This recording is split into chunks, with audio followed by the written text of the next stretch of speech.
paz de Deus, sempre no nome glorioso de nosso Senhor Jesus Cristo. Né? E aos demais evangélicos que veem esse vídeo, a paz do Senhor. Então vamos dar sequência ao vídeo que tem o título, né? Derlei disse que a escravidão não é cultural. Né? Teve várias contestações, né? Sobretudo sobre o casamento múltiplo. Né? Um homem casado com várias mulheres. Isto porque, tanto no Velho quanto no Novo Testamento, é bem claro, né? Que deixará o homem seu pai e sua mãe e se unirá à sua mulher e serão ambos uma só carne. Né? No vídeo eu falo que os judeus também praticavam, havia judeus que praticavam o casamento múltiplo.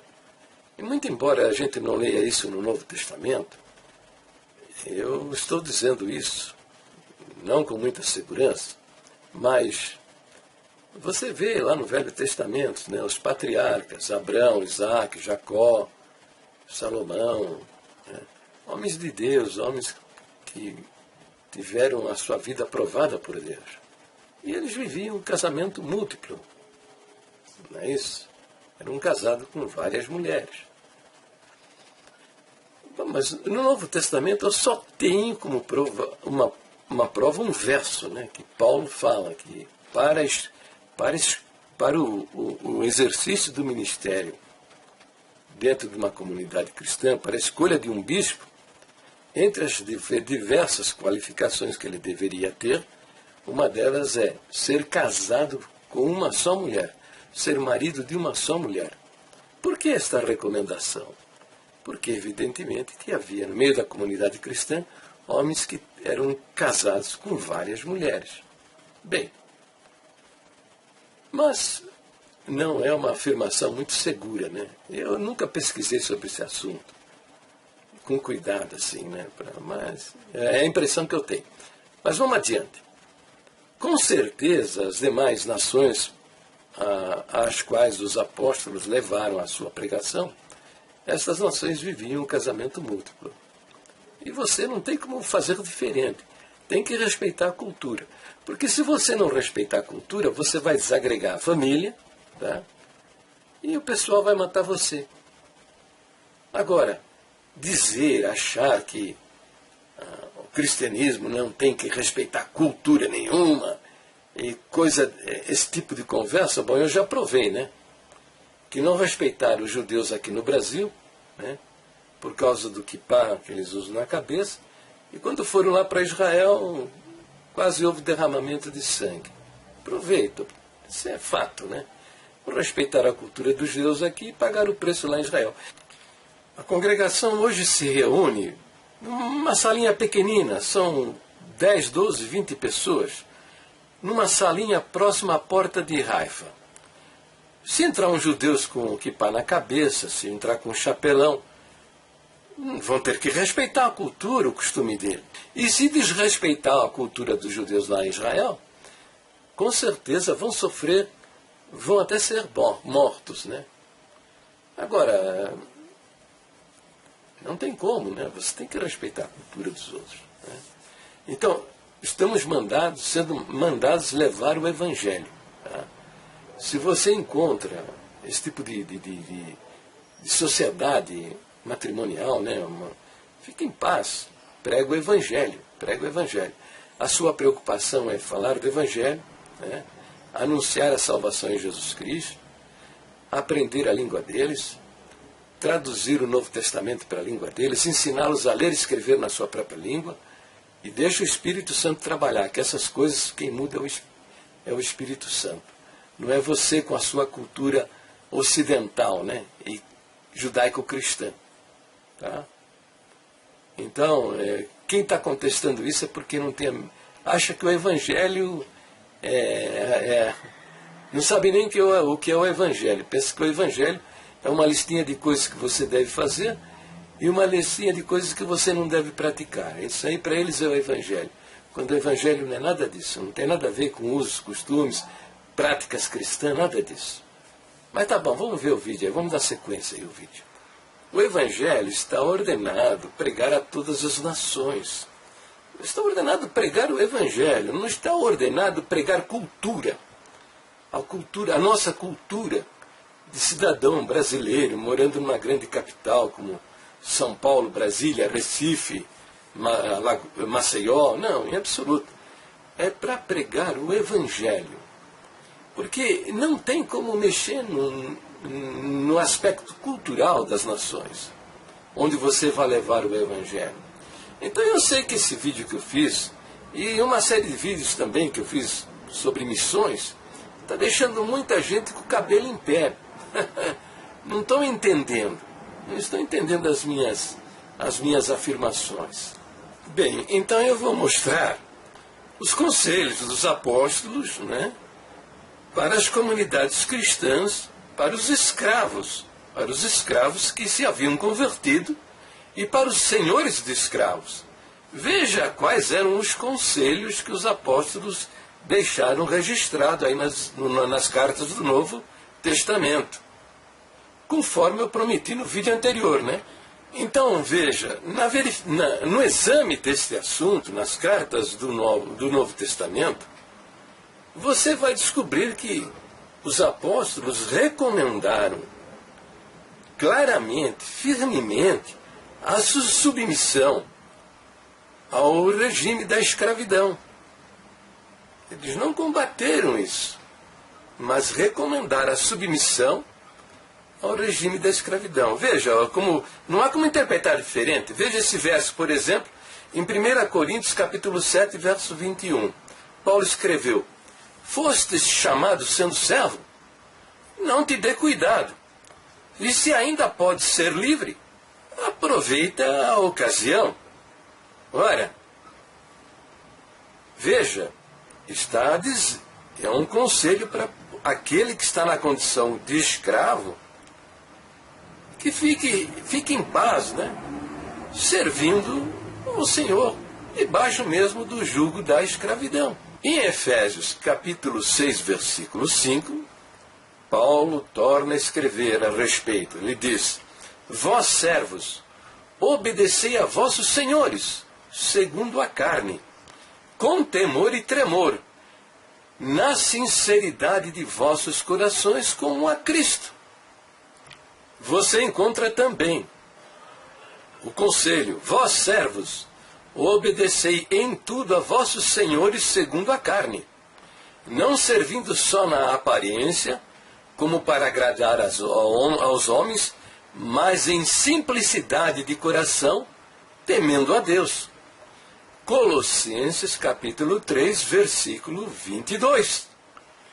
Veja lá, Tito capítulo 2, versos de 9 a 10. Paulo escreve: exorta os servos a que se sujeitem aos seus senhores, e em tudo agradem, não contradizendo, não defraudando, antes mostrando toda a boa lealdade, para que em tudo sejam ornamento da doutrina de Deus, nosso Salvador.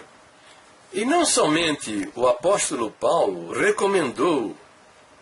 deu estas instruções, como também Pedro. Ele escreveu: vós servos, sujeitai-vos com todo o temor aos senhores, e não somente aos bons e humanos, mas também aos maus. 1 Pedro, capítulo 2, versículo 18. E você já deve ter lido também a carta de Paulo a Filemon, e falando a respeito de Onésimo, um escravo que fugiu da casa de Filemon. Parece que ele furtou lá umas coisas de Filemon e fugiu para não ser morto. E foi parar em Jerusalém. E lá em Jerusalém, ele conheceu Paulo lá nas prisões. Na prisão em que Paulo se encontrava preso lá em Jerusalém. E Paulo falou do Evangelho para Onésimo, e Onésimo se converteu.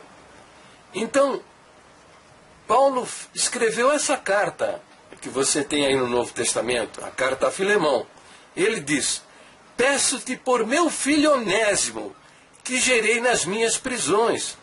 Quer dizer, Onésimo chegou lá incrédulo, preocupado com a sentença. Ele estava sendo procurado pela justiça. E preocupado com a sentença de morte que ele tinha sobre sua cabeça, ele deve ter procurado Paulo para que intercedesse junto a Filemon a respeito dele. E acabou se convertendo ao cristianismo. E Paulo fez a carta, e fez essa carta pedindo a Filemon a respeito de Onésimo. E Paulo diz, por isso Paulo diz, né, que gerei nas minhas prisões. Quer dizer, Onésimo se converteu em Jerusalém por intermédio da pregação de Paulo.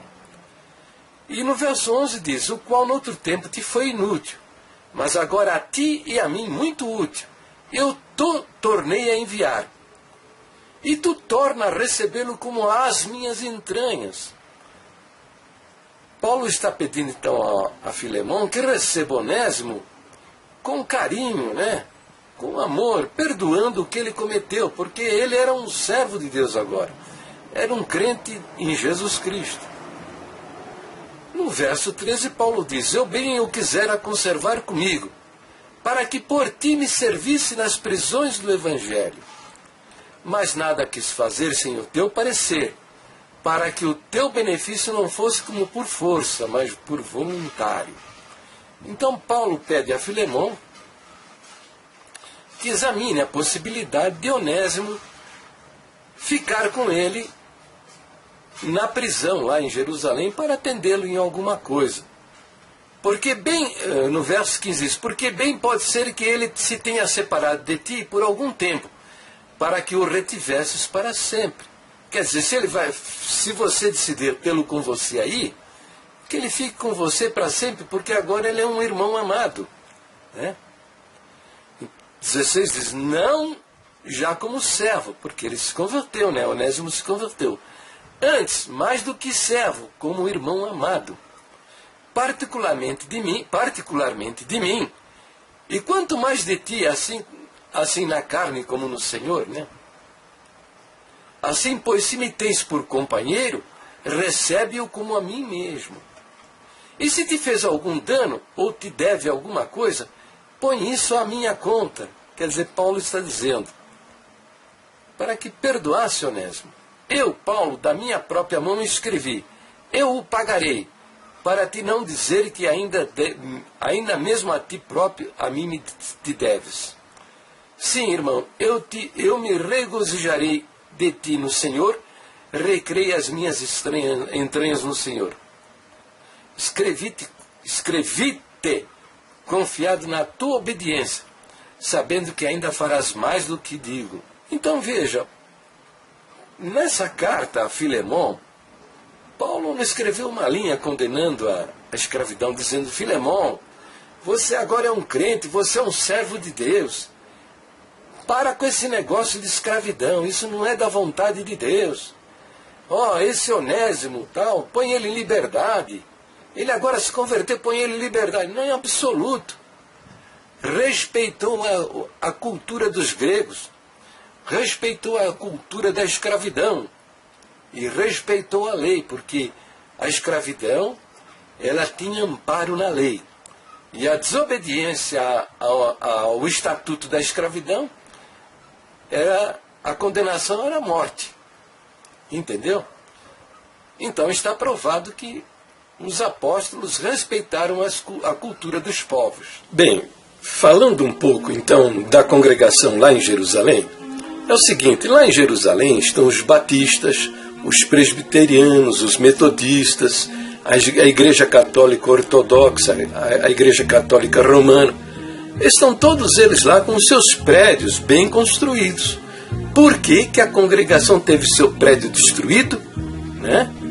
E só pôde construir uma tenda, como se fosse um aviso, faz uma tenda aí, tá? E assim que possível dá-o fora deste lugar. Por quê? Por quê? Exatamente porque não respeitaram a cultura dos judeus. Agora eu pergunto para você, se entraram judeus nessa salinha aí de culto, lá na porta de Haifa, entrou um judeu com um chapelão na cabeça, um kippá, eu pergunto, vão fazer como fez o ancião, o Furquim lá de Curitiba, lá do bairro do Bonfim, humilhar em público, expulsar? Não, não vai, né? Porque viram o que aconteceu. Não podemos ser muito estúpidos, né? Não podemos ser idiotas. Precisamos aprender com os nossos erros. Até o próximo vídeo.